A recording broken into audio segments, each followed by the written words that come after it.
Get Brock here. This morning I decided to make a video on ship classification.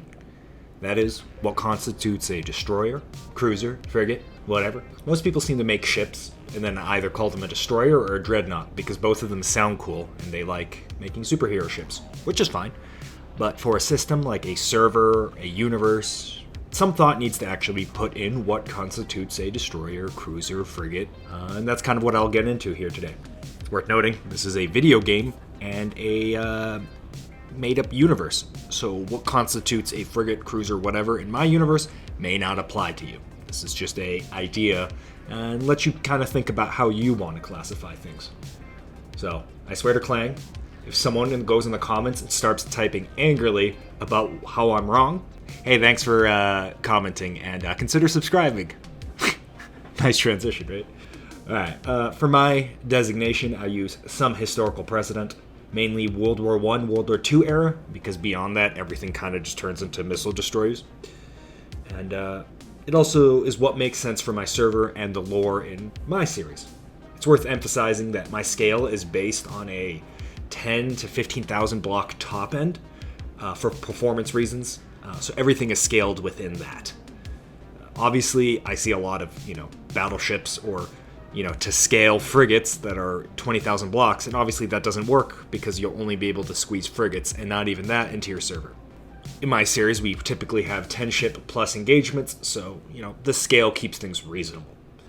Alright, first up, starting at the bottom, the Corvette.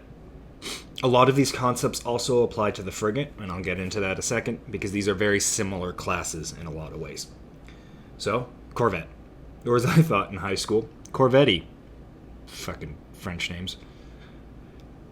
This is a utility craft. It is not meant for fleet action or even generally small skirmishes in terms of engagement. It's more of an interdicting light scouting vessel, planetary workhorse, even fighter command potentially or fighter augmentation, troop transport, and then potentially light fire support in a pinch for troops or something. That means the weapon should reflect this. Maybe one heavy weapon at most, like a missile-based turret, or a 150 mil, like we use in our server. And the rest should be point defense to defend from the most credible threats, fighters. Defending against heavier threats, like destroyers, is futile, and thus you shouldn't really waste time trying to defend against these ships. It's not going to happen. On my server, we work with a 1400 block count as the high end for a Corvette, with 5 slots for weapons and 10 weapon points. That is, weapons cost a certain amount on my server, but they also cost a weapon slot, so you can have only a certain amount of weapon slots, and each weapon costs points. For example, a missile turret costs 2 points on my server, and a Gatling turret 1 point. We also have a specialized craft called the Stealth Corvette, which shares many of the characteristics of above, but is hyper-focused on the scouting aspect. Only 5 weapon points and 5 mounts as well. Since we use an antenna system as an alternate to a radar mod, that is, you're forced to have your antenna on, which is a different range for each ship class, the Stealth Corvette has an interesting aspect in which it has a 1,400 meter antenna range. However, for every 100 blocks below this number, the antenna range can be reduced accordingly. So a 700 block Stealth Corvette has a 700 meter range on its antenna. All Corvettes generally need to be atmospheric capable, further augmenting its role as a utility vessel. Next up, we get into Frigate, which is very similar in this category, especially in the context of space engineers. The block count is upped to about 2,000 blocks. This involves a refinery, assembler, stuff like that, are added, thus making the frigate's range significantly extended compared to the Corvette, and it can repair itself underway. Once again, though, frigate is still mostly a utility vessel. That is, it can fight, but its main job is to do stuff where it doesn't fight things. Once again, interdiction, troop transport, whatever. I think it's worth probably emphasizing at this point, this is a live, ongoing PvP series with some roleplay elements and some forced rules. Kind of like Dungeons & Dragons in a lot of ways. But we have 2 factions fighting each other, and at the moment they're still trying to figure things out. Real quick, for example, we have the Harpy, which is a Sigmari series ship based off of the Protoss class Corvette. Here we have a Generation 1, or Generation 2, I believe, Protoss class Corvette. In the series, we call these IMDC ships fifth generational ships. And that just refers to a tech level and a block level. And everything's going to be within that. If you don't know what I'm talking about, don't worry about it. Next up, we have the Cdf Calius Frigate. You notice this is actually significantly smaller than the Protoss Corvette, but that's because in our scale, the Protoss Corvette is actually more of a frigate. But it's much denser compared to the Protoss, and it has a mixed balance of weapons while still being atmospheric capable. It's kind of a do-it-all Corvette, right? A workhorse Corvette, does it all, troop transport, interdiction, scouting, whatever. Finally, on the left here, we have the Rider's attempt at the Corvette class. This is the Cud. It is a dedicated scouting vessel, very much meant for majority space work, and very low block count to get that signature down. So it can focus on scouting. Very low weapon count, very low survivability, and it relies primarily on not being detected in the first place. So most of the factions are still working on what works and what doesn't work, right? These are examples of the ships, but not necessarily examples of successful ships. Acting as the bridge between utility vessels and mainline fleet combatant vessels. Once again, historically, destroyers are both functional as a utility vessel, right? All that stuff I mentioned earlier, scouting, interdicting, all that. But they also function in a fleet setting. Though they generally do not want to engage with the larger capital ships, they will often act as a scouting force and interdicting or clashing with the other destroyer force of the opposing side, thus preventing, the destroyers from getting up close and personal. In the context of space engineers, in large fleet engagements, they do act as a scouting force, but in smaller skirmish actions, right, maybe 4 ships to a side, where no major capital ships are present, or maybe only one capital ship is present, destroyers can actually quickly isolate and destroy vessels that stray from a fleet formation. However, should the fleet stay congruent, destroyers have much more trouble getting much done, as they will melt in the face of incoming heavy fire or concentrated fire. Thus, one of the destroyer's biggest assets is its speed. Because heavy armor is generally wasted, as it would still get shredded by incoming concentrated fire, specifically from a cruiser or battleship, and it still vastly outguns frigates, heavy armor doesn't really have a place as a spammed option. Little heavy armor around the bridge, heavy armor around the vitals, otherwise light armor to preserve that speed. This helps drastically with its utility role, its ability to chase down frigates, and to evade heavier ships' gunfire. In my series, the destroyers are allowed to have 20 weapon points and 14 weapon mounts. You'll notice this is a much heavier ratio of weapon mounts to weapon points, so you'll generally end up with either few heavy weapons and then a lot of point defense, which are nearly free, or lots of medium weapons, but no heavy weapons. As a result of this very close weapon point to weapon mount match, you'll see a variety of destroyers in the series, ranging from balanced destroyers to artillery destroyers, and then scouting destroyers, if you'd want to call them that. All useful in different circumstances, but as mentioned, the factions are still figuring out what works and what doesn't work. Looking at the destroyer roster here, we have the standard Horks IMDC destroyer.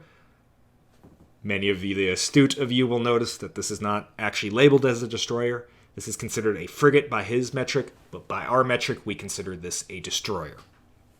Next up, we have the Rider complement of destroyers. On the right, we have the Outlander class destroyer. This is what I would call a balanced or a missile destroyer, right? So very good up close. So this will excel at destroying other destroyer, frigates, and the likes. So it has a lot of emphasis on cheaper medium weapons, so missile turrets and the likes. It also looks pretty cool. Next up, we have the Over the Horizon. This is another Rider destroyer. Ignore the fact that some of this stuff is on fire. One of these ships was set to engage neutrals. This is a Dragoon class destroyer, and this is what I would call closer to a artillery style destroyer. A lot more weapon points are focused on artillery style weapons. So we have a fixed frontal gun over here, as well as a single barrel pointed at a very suspicious location turret that can engage at ranged. If you manually fire one of these, you have significantly more range. This allows this cruiser to act more in a fire support role or even threaten cruisers from distance, right? Because up close, it's going to get shredded. So this is more of a long-range destroyer. Up next, this flaming wreck. Next up, we have the CDF Vimino class missile destroyer. This, once again, is a brawly type ship with all of its weapon points spent towards missile turrets. This makes it excel at both brawling with other destroyers and smaller ships, as well as, actually, because it has a single axial mounted missile turret, allows it to engage from range into somewhat threaten cruisers and maybe even battleships. This occurred in episode 5, though generally the damage dealt is quite low. So this is the CDF missile destroyer. Next up, we have the powerhouse of the CDF military. This is the Aventine class destroyer. This has a balanced approach, having both point defense, anti-fighter, anti-small ship, as well as missile turrets. It's slightly larger, but it has a much more balanced approach, allowing it to do a variety of things, being the master of none. Once again, this is kind of like a workhorse ship of the CDF, and it basically does everything. You deploy this everywhere. It even has a deck to land a fighter. Cruiser. This is a large category. At the present, my server only allows cruisers, which will eventually actually be relegated as light cruisers, as they are quite on the small end. And this is just, as the server progresses, the scale of each military is going to start growing. As a concept, or historically speaking, I guess, much of the cruiser's philosophy comes from its name. It's a ship meant to cruise around. The original World War I, World War II era, and actually even before that, was that cruisers existed to hunt down merchant vessels, smaller combatants, and to go around and project force. Cruisers generally prefer smaller skirmish-type engagements, once again where it can decimate smaller ships, so 4 ships or smaller per side. Larger fleet engagements are questionable for the cruiser, as while it does have the weaponry, it doesn't quite have battleship-style weaponry, nor does it have the heavy armor to really last. And they're quite expensive, so that your money is generally spent elsewhere, with more destroyers or more battleships. And if the formation does break, cruisers are still susceptible to destroyer swarms overwhelming it, though they are somewhat suited to handle it.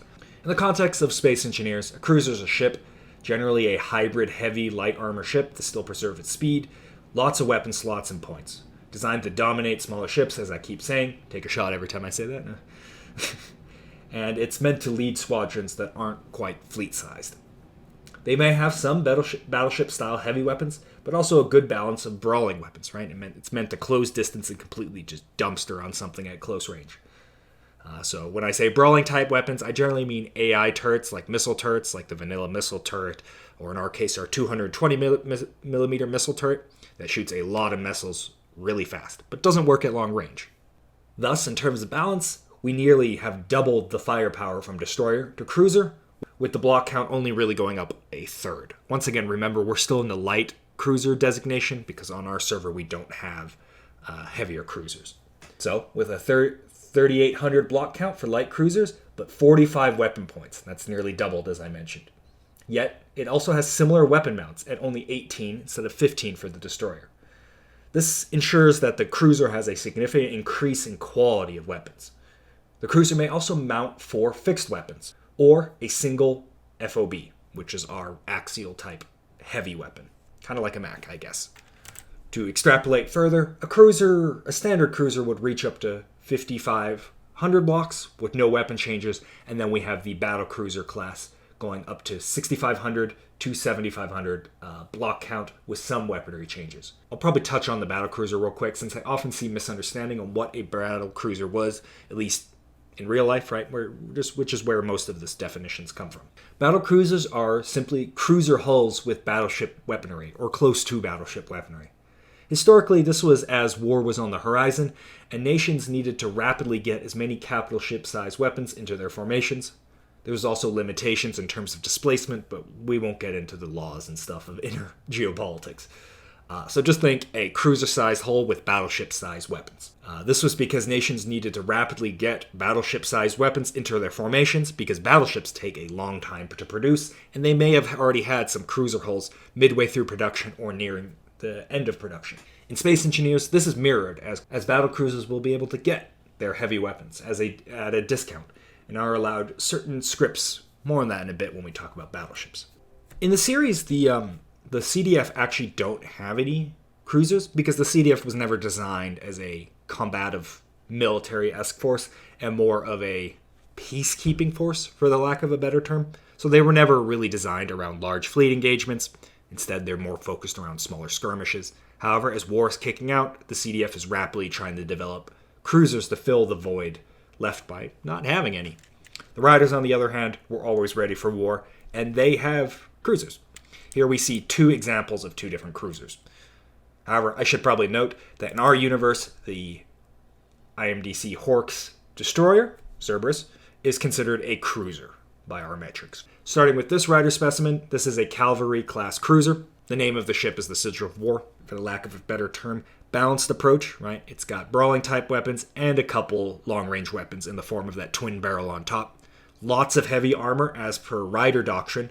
With Riders, at least, they like to use a lot of heavy armor because they have very low ship amounts. So losing a ship is catastrophic. Thus, mobility is sacrificed to have a lot of heavy armor so ships can't get picked off.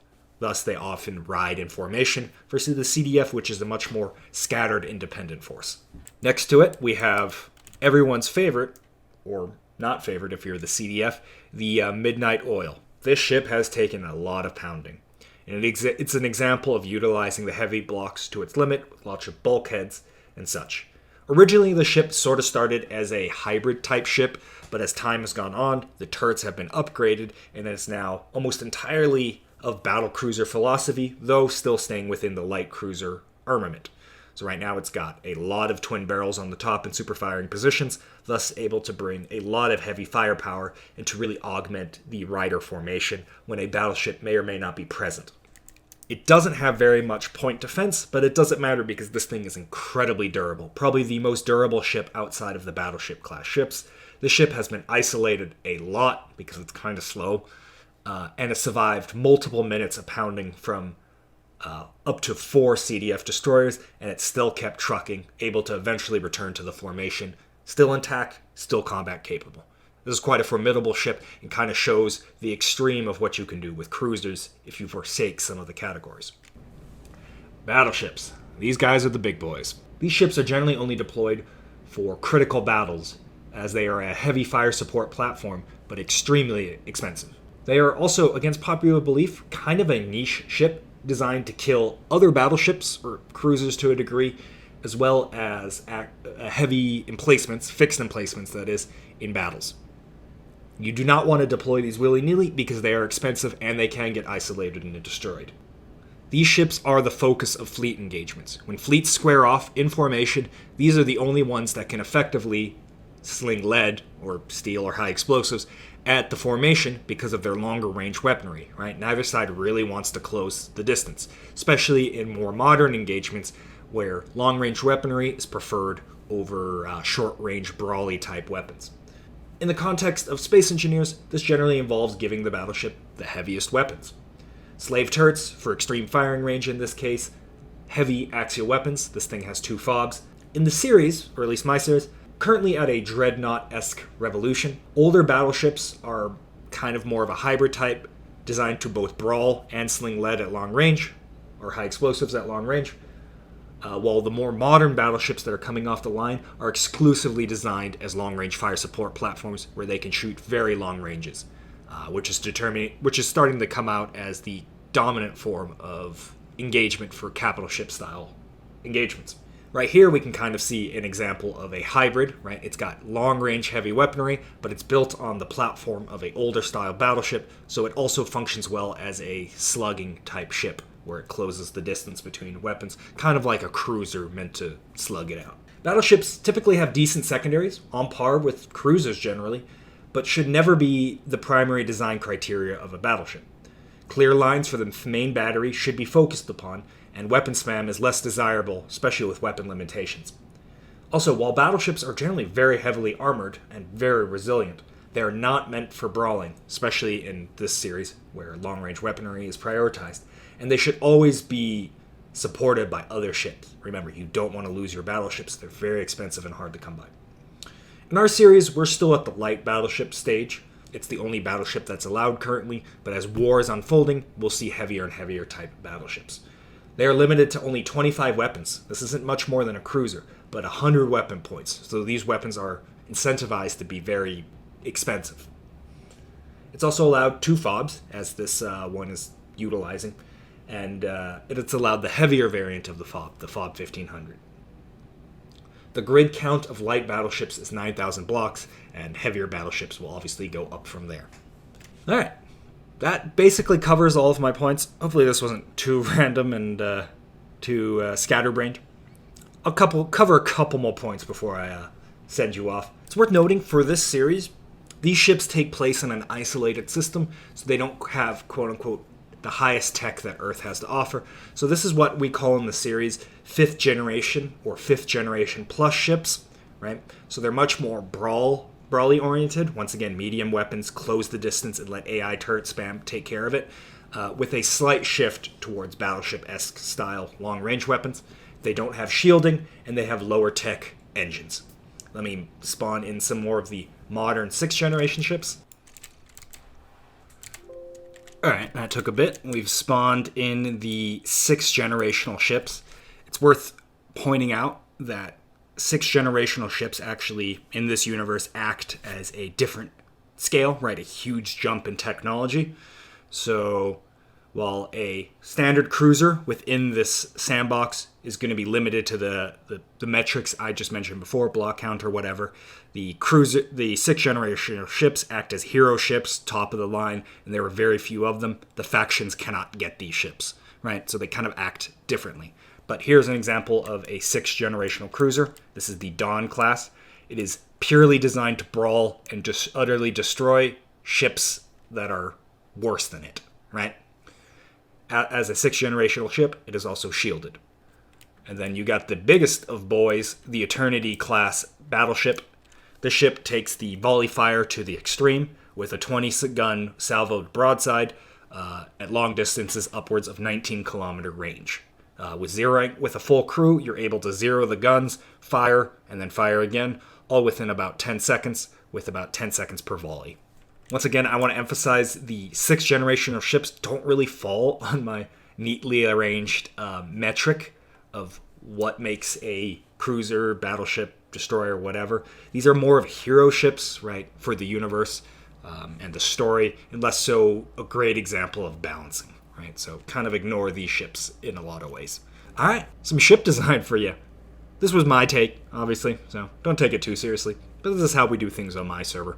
I think I haven't actually said this in a while, but hey, if you're watching this video, especially if you're a subscriber, thanks for watching, man.